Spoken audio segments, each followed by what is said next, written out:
Lord be with you. And with your spirit. A reading from the Holy Gospel according to Saint Luke. Glory to you, O Lord.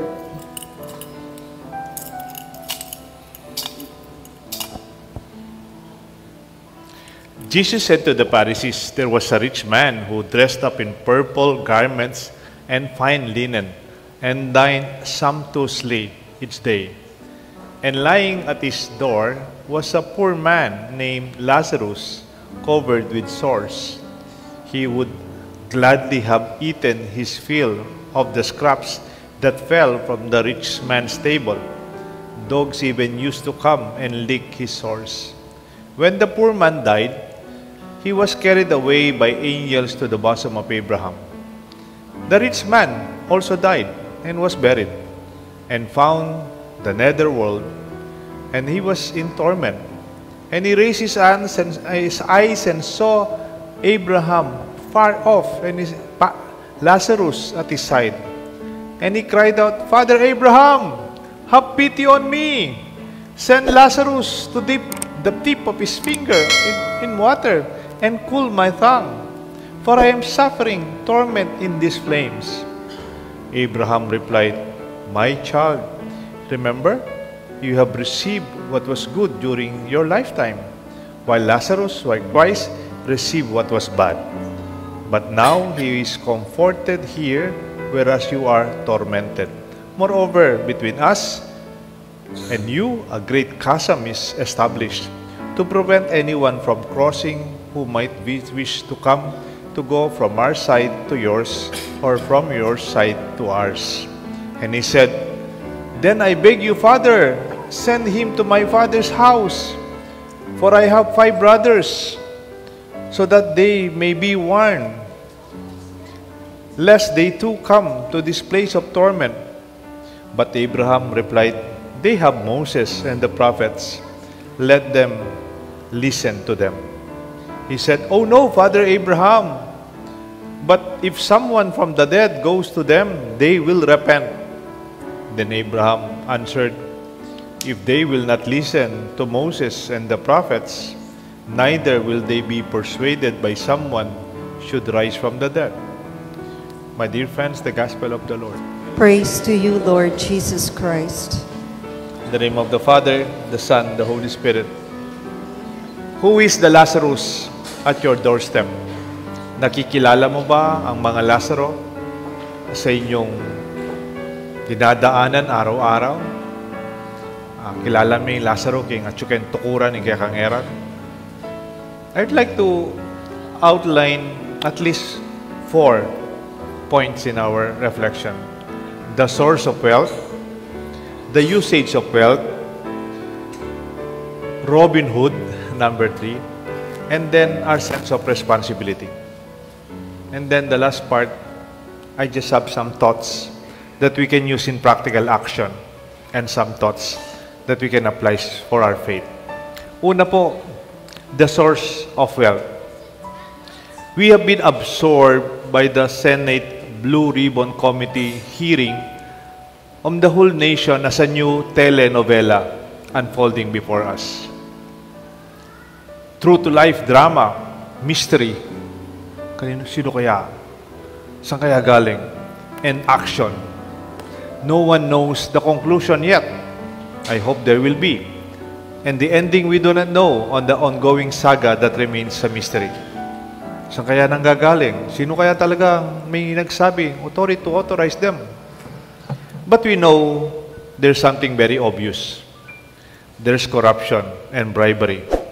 Billions of people's money lost, and no one admits, and everyone denies, especially those in the higher positions in government.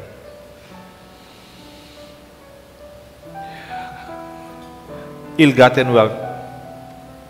Pero wag muna nating pag-usapan to. Toxic masyado. Pag ako nanood, pagkatapos parang hindi ako makakain. Parang na-stress ka, no?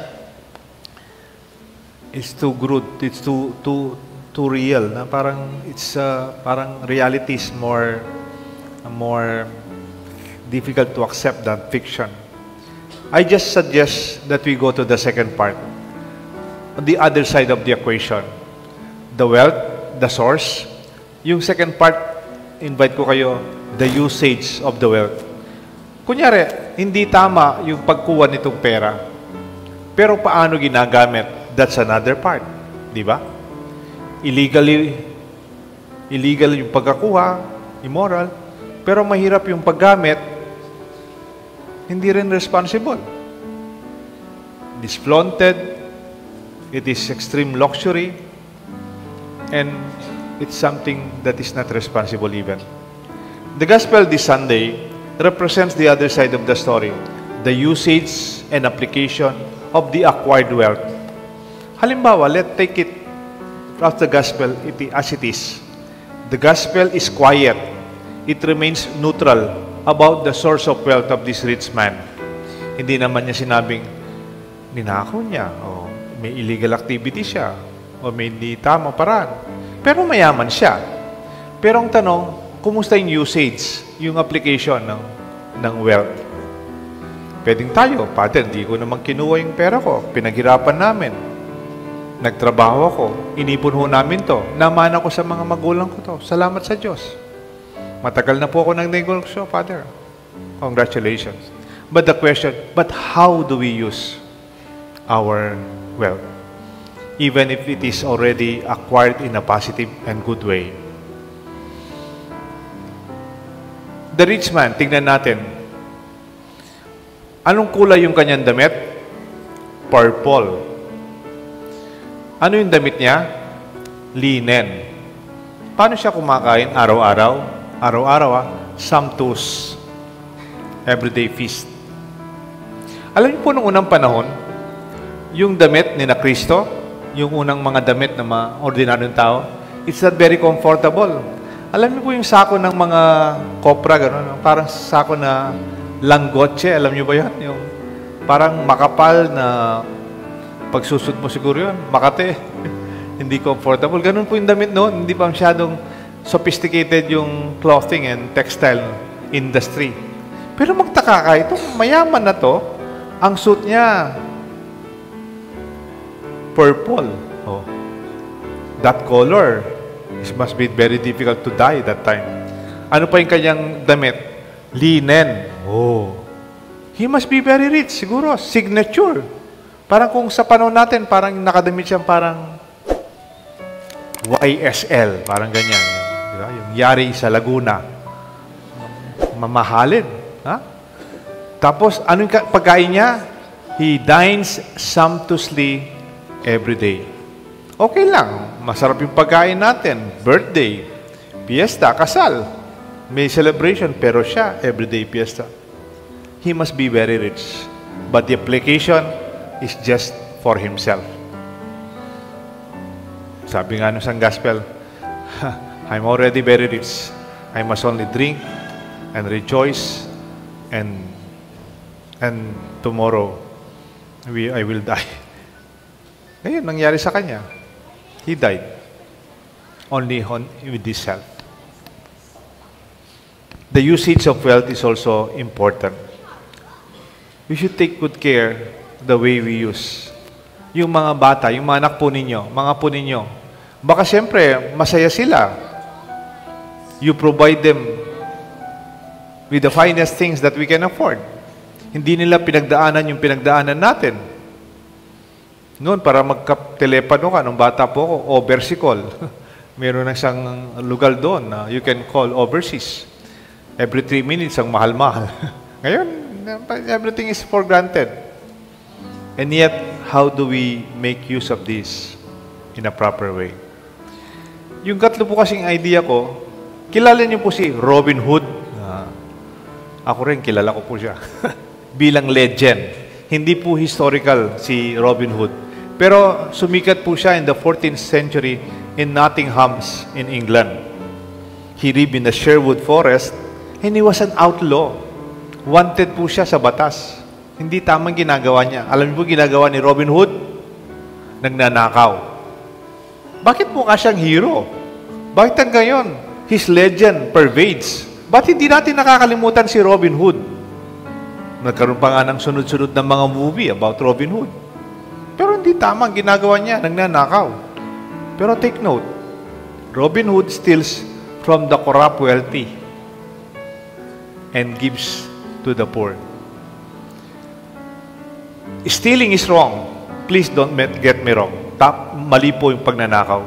But the legend pervades to speak about wealth that is stolen and how abusive aristocrats and corrupt officials and oligarchs.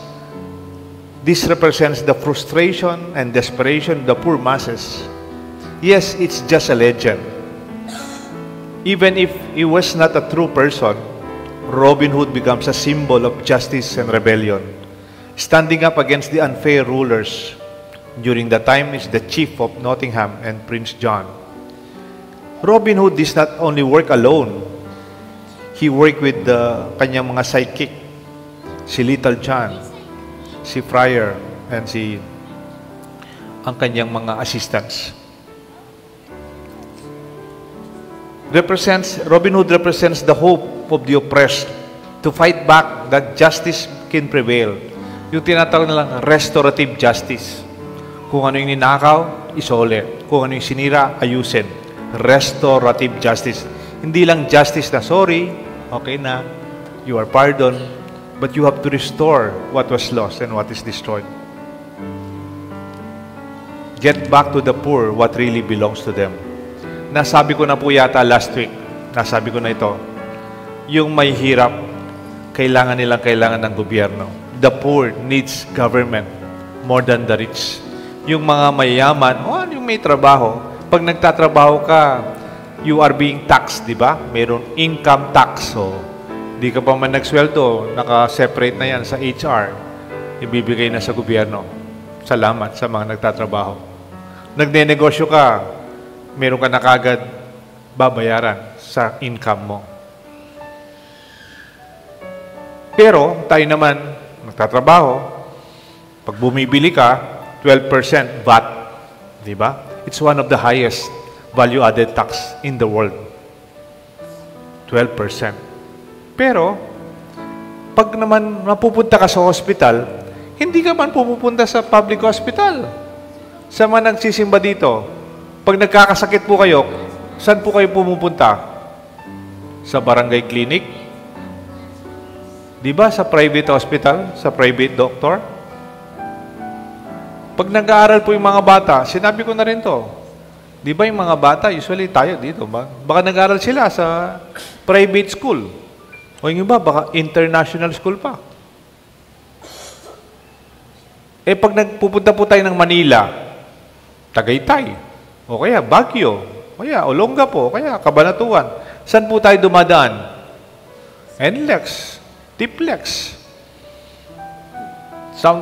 Luzon Expressway, and so on, XLEX. We pay extra because it's private. Sinasabi ko lang po, ang nangangailangan ng hospital, public schooling, and public roads, mga mahirap. Kaya pag nawawala ng perang gobyerno, nagaling din naman sa mga nagbayad ng tax, ang mga mahirap ang nakukuha, nawawalan. And so we feel strongly about this. Sana may mga Robin Hood sa panahon natin. Sana somebody would get from what is now in the coffers of the rich people and be brought back to the poor. Sana may magiging Robin Hoods sa panahon natin. Hindi tama yon, siyempre, but in a proper legal way. Dito sa Pilipinas, mayroong magnanakaw ng bilyon-bilyon na pera. Pero baligtad kay Robin Hood. Sila nagnanakaw at ninanakawan nila. Baligtad, yung mahirap. At ang nakikinabang, yung mayaman. Sila-sila at mga pangyarihan. On the other hand, in our country, illegally amassed wealth through corruption and bribery is at the expense of the poor. Si Robin Hood, baligtad, di ba? Ninanakawan niya yung mga abusive, corrupt na mayaman. Tapos pupunta siya sa gubat, naghihintay yung mga mahirap, binibigay yung nakamaya sa mga hirap. Pero ngayon, baligtad, di ba? Ninanakawan yung mahirap, dinadala sa kanilang luxurious life. What is worse, the stolen wealth even is flaunted.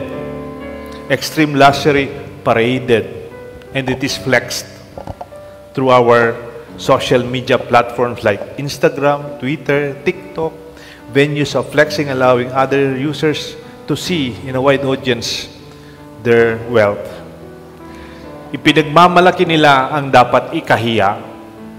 This is the time when we become proud for things that we should be ashamed of. My dear friends, huwag na natin pag-usapan to. Natotoxic tayo. Bitatas ko presyon. We'd rather talk about something that we can do instead of just talking something that is a long-term reality na sana may mangyari dito. Something good will happen. Pero why don't we challenge ourselves? Let me take my cue from our mass kahapon. Kung may nagsimba kahapon, this is part of my homily. Kahapon po, September 27, fiesta po ni Saint Vincent de Paul. He's a French priest. Si Saint Vincent de Paul, una mahirap din sila, at saka he wanted to live a luxurious life. Naging pare, he enjoyed his authority, and then he was assigned to Galen, mga slavery areas sa France, mga prisons. And he was converted by the reality of poverty in France that time. At si Saint Vincent de Paul, he established something that I would like to use. Something that is organized and systematic charity. May repeat, organized and systematic charity. Hindi lang yung charity na birthday ko, magpapakain ako ng libre, o foundation day natin, let us reach out. Pasko, mamimigay ako. That is not systematic and organized, sustainable, consistent charity. But he organized different societies and groups. Halimbawa, alam niyo po yung Daughters of Charity? Sa Delpan, meron pong Daughters of Charity. Meron po silang orphanage and different expressions for the poor. Si Mother Teresa, she's part of that congregation, Daughters of Charity. That's from Saint Vincent de Paul. Yung ano po, yung Vincentian brothers and priest, they are also from Saint Vincent, kaya nga Vincentian. And in a way, we also have Saint Vincent de Paul societies. Kahapon, nagsimba yung mga Ladies of Charity. They continue that mission today. My dear friends, why don't we do something organized and systematic as charity? Last week, yung homily ko, tatlo yung kasalanan. Personal, social, and structural sin. Yung structural sin, structure na yan eh. Pag pumasok ka dyan, sigurado kang mababahiran. Pag tinalang ka, Ken, sigurado kang may ulingan ka. Because it's a system eh. Kung di ka lumabas dyan, you will be part of that corrupt system. Given na yung culture, dapat mayroon siyang 30%, dapat mayroon 3% yung mga ayos ng papel, mayroon siyang 10%, mayroon another 5% dito, hanggang konti na lang matitira sa mahirap. Actually, sobrang-sobra nga yung mga percent na yan eh. Nagiging ghost project na lang.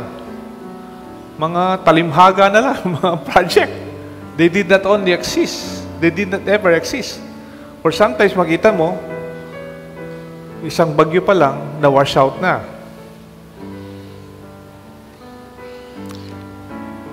They should do something better than that. Pumalik po tayo sa positive naman. Why don't we do something positive? Organized, systematic charity.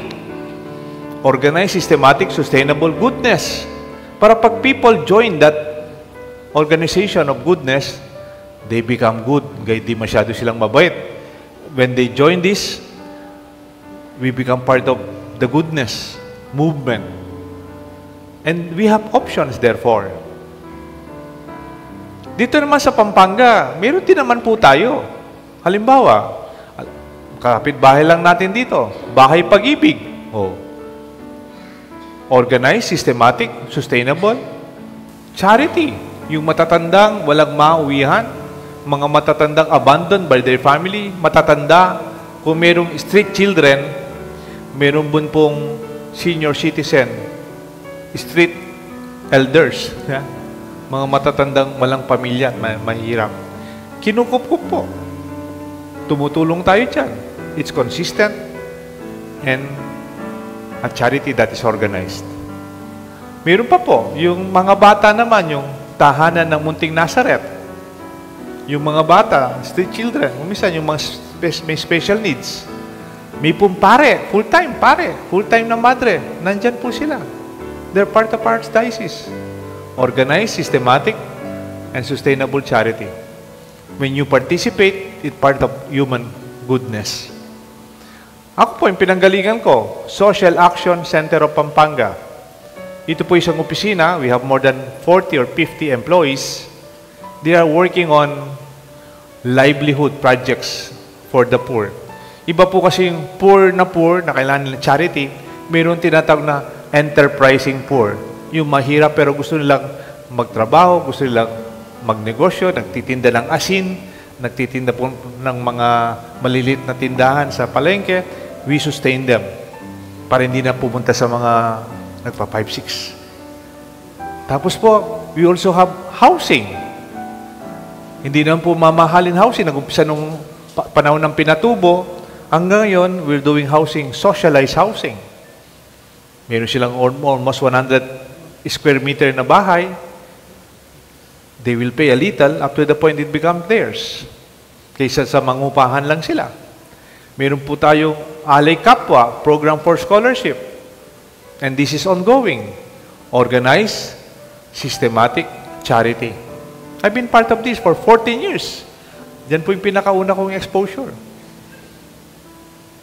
Kahapon po, piyesta kasi ni Saint Vincent de Paul.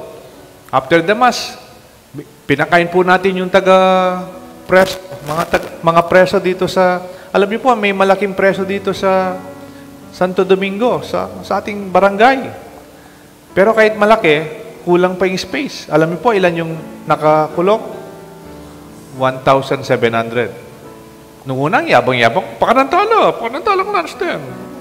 Tapos nung nakita ko, 1,700. Oh, medyo pagkasyata na lang po duta mo. Pinakain ho natin, lelot at saka ebon at saka tinapay. Yun lang po yung kaya natin eh. Nung nag-survey po kami uli, para sigurado, magkano, ilan sila? After a few weeks, o ilan sila? 1,900 na po. May dagdag lang, kumbog.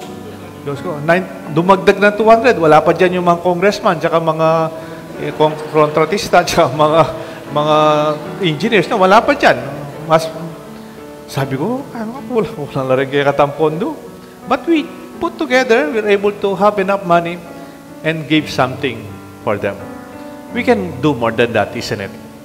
I'm just thinking, why don't we create a fund for the poor? In fact, may pinamana si Father Sol sa akin, funds for the poor. Pero konti lang.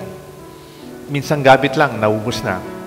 Where our community can participate to contribute to the Lazaruses of our times. Poverty expressed in scholarship, prisoners, those who are sick, and different expression of poverty before us at our doorstep when we can help in a systematic and sustained way. Baka naman po meron kayong suggestion, please tell me. We can work together and do something as a parish. And then, sino po sa inyo nag-aral ng marketing? Or kaya, ngayon marami na eh. Pamangkin ko, natapos niya advertising in media via IT. Talagang IT na advertising. Nagdi-design po sila ng mga promotions and marketing. Maganda po siguro yun. Pero sa mga produkto, halimbawa, yung produkto ng Nike, karamihan meron kayong Nike sa inyo. Kasi maganda yung promotion. Mga endorsers nila. Sino yung endorser ng Nike na kilala nyo? Si Michael Jordan. Di ba? Ilan yung Nike mo sa bahay nyo, di ba? Effective. Sino yung endorser ng Rolex? Ha? Si Roger Federer. Effective, di ba? Maybe they are doing well. Kaya mayroong mga Ferrari, mayroong mga GMC, mayroong Lamborghini. Yan, kayo mabalong spell. So, petignan ho ninyo. Yung nakarelo. Yung relo, yung ano, pitek, yung pitek, ha? O, Patek something, di ba? 7 million, Gusto sabihin, pag naka 7 million ka relo, hindi ka na malilate. O, bili tayo kung gano'n, no? Pareho din naman, yung relo mo, relo ko, yung oras, pareho din naman. You don't change the time. Hindi naman haba yung buhay mo dahil yung time mas marami na. I'm just saying, they are effective in managing advertising, kaya binibili yan eh. How about us? Question. How about us? Do we advertise our faith to make it attractive? Do we market charity para makatulong tayo? Do we endorse what we do so that others may join us? Parang kulang tayo doon eh. Sana we create structures that are good and people join and they become better persons. Yung structures of charity where we are part of a bigger goodness of our humanity. I think we have a long way to go. Because we are bombarded with this social marketing and advertisements. Let us use our faith and goodness and endorse it so that others may participate in an organized, systematic, and sustainable goodness and charity. Alam niyo po, nung unang panahon ni Jesus, wala pa pong misa na organized na ganito. Wala pang simbahan, wala pang hostya. Pag nakikinabang tayo, naka-hostya na lang. Nung unang panahon, 1st century after Jesus and the apostles, yung hostya noon, wala. Breaking of bread. Talagang tinapay. So, pag magmimisa sila, parang KKB, kanya-kanyang tinapay. Ano kanya? Tinapay. Tapos i-offer. Tapos yun kakainin. Kaya lang, usually, kailan po kayo nag-KKB? Usually, may sobra, Alam mo, binibigay yung sobra sa mga mahirap sa labas. Minsan, di naman sila sinasama, pero nagsisimba, pero pinapakain nila. Sayang. And then later, they realized, they put another side table, doon na talaga ilalagay yung tinapay na hindi nila makakain. Yung nasa big table na lang, yung regular bread and wine. Alam niyo po, sana ganon ngayon, di ba? Sana when we gather, somebody with benefit afterwards. Kasi mayroong kasabihan nung panahon ng 1st century. Sabi nung isang historian, when Christians gathered to celebrate the Eucharist, the breaking of the bread, the poor rejoice. Pag nagsama-sama na daw yung mga Kristiyano at magdarasal, masaya yung mahirap. Bakit? Mirampulayan la po Midenan la. Makinabang la. That is where we understand communion. Makinabang la naman. And in a way, let us continue to reflect upon this, my dear friends. Who is the Lazarus by your doorstep? Let us work together. Let us help each other to help them in an organized, systematic goodness. May God bless us all, the Father, the Son, and the Holy Spirit.